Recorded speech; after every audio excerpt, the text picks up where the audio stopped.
నమస్తే, welcome to our channel. నేను పద్మిని. ప్రస్తుతంతో పాటు ప్రముఖ ఆధ్యాత్మికవేత్త, వాస్తు జ్యోతిష పండితులు, లలిత ఉపాసకులు, వాస్తు జ్యోతిష శిక్షణ నిపుణులు బ్రహ్మశ్రీ నానాజీ పట్నాయక్ గారు మనతో పాటు ఉన్నారు. మాట్లాడదాం. నమస్కారం సార్.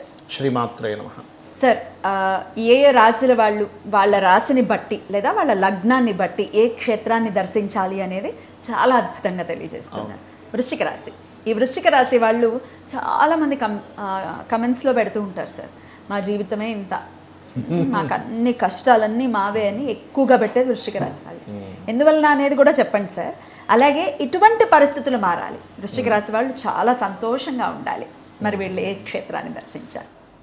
మంచి ప్రశ్న అడిగారు. ఎందుకంటే స్కార్పియోకు ఉండేటువంటి లక్షణము, బలము చెప్తాను ఫస్ట్ నేను మీకు. మీరు ఎనీ స్కార్పియో లగ్న అంటే వృశ్చిక లగ్నంలో జన్మించిన వారి యొక్క జాతకాన్ని తీసుకుని వాళ్ళని కనుక అబ్జర్వ్ చేస్తే, ఇప్పుడు ఎగ్జాంపుల్ ఇద్దరు ఒకే వయసు వాళ్ళు ఉన్నారు. ఒక వ్యక్తి వృశ్చిక లగ్నం, ఇంకో లగ్నం అనుకోండి. వృశ్చిక లగ్నం వారు 2 రోజులు కంటిన్యూస్గా ఏదైనా వర్క్ చేసినా అలిసిపోదు. అంత ఎనర్జీ ఉంటుంది వాళ్ళకి, బాగా ఎనర్జీ ఉంటుంది, పట్టుదల ఎక్కువగా ఉంటుంది, కాంపిటీషన్ లక్షణాలు ఎక్కువగా ఉంటాయి. అంటే ఎగ్జాంపుల్ ఇద్దరు పిల్లలు ఉన్నారు, ఇంకో లగ్నం వాళ్ళకి ఏదో ఇచ్చాం, మరి నాకేంటి, నాకు ఇవ్వవా, పోటీతత్వం ఎక్కువగా ఉంటుంది వృశ్చిక లగ్నం వాళ్ళకి. అది చాలా చాలా ఎక్కువగా ఉంటుంది. ఇప్పుడు వీరికి కుజుడు 6లో ఉన్నాడు, వీళ్ళకి అంటే 6th హౌస్లో ఉన్నందుకు శత్రువుపై జయము. వీళ్ళకి ఎవరికైనా ఏదైనా కేసెస్ ఉన్నా, గొడవలు ఉన్నా గెలుస్తారు ఈ టైంలో. అవుతుంటాయి కూడా, కొంచెం మీరు ఎనీ చూడొచ్చు, గెలుస్తారు, అవుతుంటాయి కూడా ఆ కేసెస్, గొడవలు అనుకోండి, అనవసరమైన గొడవలు.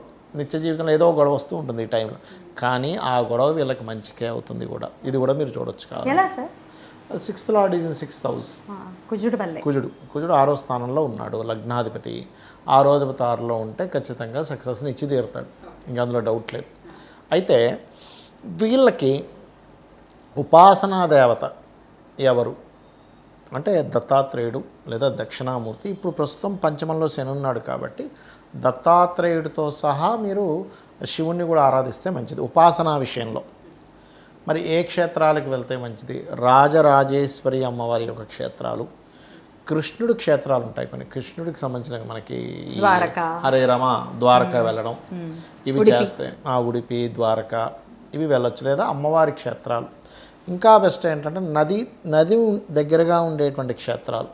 జగన్నాథుడు, పూరి జగన్నాథుడు, బీచ్ అది సముద్రం అంటే నీరు ప్రాంతం దగ్గరగా ఉండి వెళ్ళినటువంటిది అక్కడ క్షేత్రాలకి. ఇప్పుడు మనకి నెక్స్ట్ మనకి పుష్కరాలు వస్తుంటాయి, పుష్కరాల సమయంలో కూడా వీళ్ళు వెళ్తూ ఉంటే చాలా మంచిది వీరికి. ఎందుకంటే కొంతమందికి నదుల్లో స్నానం చేయడం వల్ల కొంత క్లియర్ అవుతుంది పూర్వజన్మ కర్మలు, కొంతమందికి హోమాలకు వెళ్ళడం చేయడం వల్ల, కొంతమందికి దానములు, మరి కొంతమందికి స్తోత్రములు.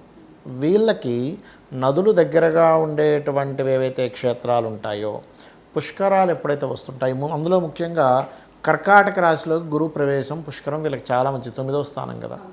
ఎప్పుడైతే కర్కాటక రాశిలో గురువు ప్రవేశిస్తుంటాడో ఆ సమయంలో చేసేటువంటిది ఏదైతే ఉంటుందో ఖచ్చితంగా వీళ్ళకి మంచి ఫలితాలు ఇస్తుంది, ముఖ్యంగా చెప్పాలంటే. సార్, పుష్కరాలు అంటే మరి రేపు జూన్ 2వ తారీఖునే పుష్కరాలు రాబోతున్నాయి కదా. అవునండి. ఏ నదికి వస్తున్నాయి? గోదావరి నదికి వస్తున్నాయి. గోదావరి మనకి అందుబాటులోనే ఉంటుంది, చక్కగా వెళ్ళి స్నానాలు. అవును. సో అయితే ఇక్కడ ఏంటంటే ఒకటి, పుష్కరంలో కానీ నదిలో కానీ స్నానం చేసేటప్పుడు మనకు ఒక మంత్రం ఉంటుంది, అది మెయిన్గా గుర్తుపెట్టుకోవాలి. పిప్పలాద సముత్పన్నే కృచ్చేలో ఒక భయంకరి అనేటువంటిది, రాయో మట్టో వేసి చేయాలి. ఎందుకంటే మీరు పుష్కరంలో కానీ ఏదైనా నదిలో కానీ స్నానం చేసిన పుణ్యఫలాన్ని తినేస్తుంది అట్లా, లేకపోతే కృచ్ఛ అనేది. అవును, అది చేసుకోవాలి. అది చాలా మంది తెలియక డింగ్ అని చెప్పి సముద్రంలో మునుగుతారు, నీళ్ళలో మునుగుతారు, నో యూస్, అది ఖచ్చితంగా చేయాలి. వీళ్ళు ఏంటంటే క్షేత్రానికి వెళ్ళి అక్కడ అన్నదానం కనుక చేయగలిగితే, ఏమంటే ఇప్పటికిప్పుడు మేము అక్కడికి వెళ్ళి వండుకోలేం కదండి, అంటే సత్రాలు ఉంటాయి క్షేత్రాలు, ఆ సత్రానికి వెళ్ళి వీళ్ళు కనుక ఏదైనా అక్కడ డొనేట్ చేయగలిగితే, ఒక బియ్యం బస్తాను లేకపోతే 1000 రూపాయలు, 500, వీళ్ళకి 10 రూపాయలు ఇచ్చినా అది వీళ్ళ స్తోమతను బట్టి దానమే కాబట్టి అన్నదానానికి క్షేత్రంలో కనుక వీళ్ళు వినియోగించినట్లయితే క్షేత్ర ఫలితం వేరేట్లో వస్తుంది వీరికి. పాలతో అభిషేకం చేయడం కానీ, అన్నదానం చేయడం కానీ, అలాగే క్షేత్రానికి వెళ్ళి అక్కడ నదీ స్నానం పుష్కర స్నానాలు చేయడం కానీ చేసినట్లయితే అద్భుతమైన ఫలితాలు. ఇంకా శాస్త్రంలో అసలు మీకు అక్కడ దగ్గరలో మట్టి కనుకుంటే అక్కడికక్కడే శివలింగం తయారు చేసి అక్కడిక్కడే అభిషేకం చేయమన్నాడు. పృథ్వీలింగం చేసి మళ్ళీ దాంట్లో కలిపేమన్నాడు నీళ్ళలో. అది ఇంకా అద్భుతమైన ఫలితం ఇస్తుందని చెప్తారు శాస్త్రంలో. కాకపోతే అంత ఓపిక చేసే ఇది వాళ్ళకు ఉండాలి, పద్ధతి తెలియాలి కదా. అట్లా రాజరాజేశ్వరి అమ్మవారు అంటే మరి ఎక్కడెక్కడ ఉంటాయి సార్ అమ్మవారి ఆలయాలు? ఎక్కువ తమిళనాడు సైడ్ ఉన్నాయి. ఇప్పుడు మాకు మరి ఇవాళ రేపు నెట్ వచ్చేసింది, ఎంతసేపు కొడితే ఈజీగా మనకు రూట్ కూడా వచ్చేస్తుంది. రాజరాజేశ్వరి తల్లి గురించి గూగుల్ తల్లి చెప్తుందిగా. రాజరాజేశ్వరి, అన్నపూర్ణాదేవి, అన్నపూర్ణ అష్టకం చదువుకోవడము. ఇప్పుడు ప్రస్తుతం ఏంటంటే వీళ్ళకి పంచమంలో శని ఉన్నాడు కదా, శాటర్న్ మారే వరకు వీళ్ళు తీసుకోవాల్సిన జాగ్రత్త కూడా ఒకటి చెప్తాను. పంచమ శని ఎప్పుడు కూడా ఏం చేస్తాడంటే నిర్ణయాలు త్వరగా తీసుకోవాల్సిందేమో ఆలస్యం చేస్తారు. వీళ్ళు తెలియక కొంచెం ఆలోచించి తీసుకోవాల్సిన త్వరగా తీసేసుకుంటారు అగ్రెసివ్గా. అందుకని వీళ్ళు తీసుకునే నిర్ణయాలు అందులో ప్రధానంగా సంతానం విషయము, ప్రేమించిన వారి విషయము, ఫ్రెండ్స్ విషయాల్లో, షేర్ మార్కెట్ విషయాల్లో, ఈ 4 విషయాలలో అనాలోచితమైనటువంటి కొన్ని నిర్ణయాలు తీసుకుంటారు. ఈ టైంలో వీళ్ళు జాగ్రత్తగా ఉండాలి. ఓకే సార్, ఎన్నాళ్ళు జాగ్రత్తగా ఉండాలి సార్? వచ్చే సంవత్సరం మే వరకు, అంటే 2027 మే వరకు. ఓకే, అద్భుతం సార్. సో మరి వృశ్చిక రాశి వారికి ఈ సమస్యల నుంచి బయటపడతారా సార్? ఇప్పుడు అమ్మవారి ఆరాధన చేయడం, మాకు జీవితం ఎంత అనే ఫీలింగ్ నుంచి కూడా ఖచ్చితంగా బయటపడతారు. మీరు ఇప్పుడు ఒక మాట చెప్పారు. ఇక్కడ ఎలా అంటే మనం ఎప్పుడు కూడా ఒక మంత్రాన్ని 48 నిమిషాలు గనక పఠిస్తే ఖచ్చితంగా బయటపడతారు ఎవరైనా కానీ, గుర్తుపెట్టుకోండి. కానీ ఇక్కడ అందరికీ జరిగేటువంటి అంటే వాళ్ళకు ఉండేటువంటి సమస్య వల్ల నిత్యం కూడా మీరు అన్నట్టుగా నా జీవితం ఇంతే, నాకేది కలిసి రావట్లేదు అని బాధపడుతూ ఉంటారు. అది ఫస్ట్ మైండ్లో తీసేయాలి. అది తీసేయాలంటే ఒక చిన్న సింపుల్ టెక్నిక్ ఒకటి చెప్తా. ఒక పెన్ను పేపర్ తీసుకొని వాళ్ళకున్న సమస్యలు ఏమిటని రాసుకోవాలండి. ఇందులో ఇవి సమస్యలే కానీ ఇవి ఎప్పటికీ క్లియర్ అవ్వని కొన్ని ఉంటాయి. అంటే అలాగా అత్తాకోడల మధ్యన గొడవ అనుకుందాం, లేకపోతే ఇంకోటి ఏదో లోపం ఉంది వాళ్ళకి, గొడవల కంటే లోపాలు ఉంటాయి కొన్ని. అలా ఉండే లోపాలని టిక్ పెట్టేసుకోవాలి. వీటి గురించి ఆలోచించి వేస్ట్. ఇంకా ఇప్పుడు ఎగ్జాంపుల్, ఒక తల్లికి ఒక పిల్లవాడు తొందరగా వాడికి గుర్తు రావట్లేదు ఏది కూడా. వాడికి ఎక్కువసార్లు అంటే ఏకసంతాగ్రహి కాదు, వాడు 4 సార్లు చదివితేనే వస్తుంది. దానికి నువ్వు బాధపడడం లేదు కదా, దాన్ని ప్రాక్టీస్ చేయించాలిగా. అట్లా కొన్ని ఉంటాయి. అంటే మనం మార్చలేనివి కొన్ని ఉంటాయి.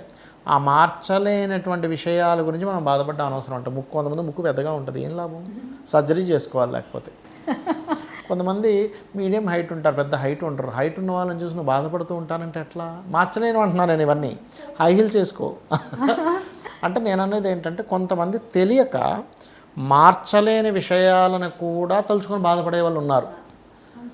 ఇవి నేను మార్చలేనా, ఇవి మార్చలేను కూడా టిక్ పెట్టి పక్కన తీసి. అంటే నేను ఎందుకు చెప్తున్నా అంటే పేపర్ మీద పెట్టమని ఎందుకు చెప్తున్నా అంటే, మీరు పెన్ పేపర్ తీసుకుని పేపర్ మీద పెట్టినటువంటి సబ్కాన్షియస్ మైండ్కి కనెక్ట్ అవుతుంది. మీరు ఎప్పుడైతే సబ్కాన్షియస్ మైండ్కి ఎస్ ఇది అనవసరంగా నేను బాధపడుతున్నానో క్లారిటీ ఇస్తుంది, దాన్ని ఫస్ట్ తీసేస్తుంది. రెండవది, మార్చగలిగేవి ఎంతకాలం పట్టొచ్చునో క్యాలిక్యులేషన్ చేసుకోండి. అప్పు ఉంది, లేకపోతే ఏదో కంప్లీట్ అవ్వాలి, బ్యాక్లాగ్స్ ఉన్నాయి, ఇంతకాలం పడుతుంది, ఏం చేస్తే ఇంతకాలం పడుతుందనో క్లారిటీ రాసుకోండి. నేను ఇన్ని గంటల సేపు చదవాలి, ఈ బ్యాక్లాగ్ క్లియర్ చేసుకోవాలంటే, ఈ బిజినెస్ ఇంప్రూవ్ అవ్వాలంటే ఈ మీడియాల ద్వారా నేను వెళ్ళాలి, యూట్యూబ్, ఇన్స్టానో రకరకాలు ఉంటాయి, అడ్వర్టైజ్మెంట్ ఇవ్వడము. ఇవన్నీ మీరు ఒక క్లారిటీ రాసుకుంటే అప్పు ఉంది, ఇంతకాలంలో తీరుతుందని మీకు ఫస్ట్ పీస్ ఆఫ్ మైండ్ వస్తుంది. ఎప్పుడైతే పీస్ ఆఫ్ మైండ్ వచ్చిందో, ఎందుకు చెప్తున్నా అంటే ఇవన్నీ కూడా మంత్రం మనం ఒక 48 నిమిషాలు చేస్తున్నాము, కానీ మిగతా సమయం అంతా కూడా విషయం అవ్వట్లేదు. పాపం బాధతో మనం మంత్రం చేస్తున్నాం తెలియక. ఆ అవ్వట్లేదు అని ఒక మంత్రం కూడా మీకు పనిచేస్తుందని చెప్తున్నాను. లా ఆఫ్ అట్రాక్షన్ ఏం చేస్తున్నాం మనం? అవ్వట్లేదు అనే దాన్ని అట్రాక్షన్ చేస్తున్నాం. లా ఆఫ్ అట్రాక్షన్ ఏముంటుంది? నాకు వచ్చేసింది, నాకు ప్రకృతి ఇచ్చిందని చేస్తున్నాం కదా. మరి ఇక్కడ అవ్వట్లేదని చేస్తున్నప్పుడు అదే అవ్వాలిగా. అందుకని చేయండి అంటున్నాను.